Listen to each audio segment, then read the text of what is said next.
think sometimes we can get caught up in our own heads when a client gets in touch and says something in quite a blunt way. I know that often we'll get messages through being like, why has this happened? Or what is this? And we can read into it so badly depending on our own mood and how we feel. And I think often you just need to take a step back and say, hang on a sec. How's this person feeling? Why are they frustrated? What's the frustration? Is it valid? If it is valid, is it our fault? And if it is our fault, how can we fix it and fix it in the best possible way? But I think sometimes we kind of lose that in the sort of day-to-day busyness of business. We can get caught up in someone just sending you a sharp email and you read it and then you're annoyed about it and then you get back and then you're writing back to them and you kind of get caught in this cycle of frustration, whereas actually most of the time we're all busy. We've all just got stuff to do, and a short, email that just being like, "What is this?"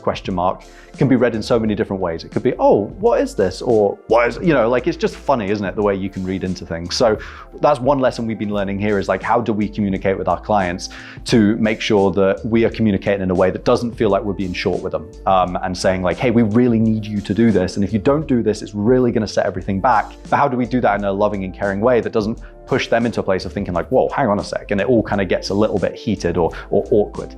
So yeah, I wonder how, when was the last time you thought about the way your rhetoric is within your business, amongst your team and amongst, suppliers that you work with, and how you ultimately leverage that to help build your business in a good way and maybe sometimes in a negative way as well.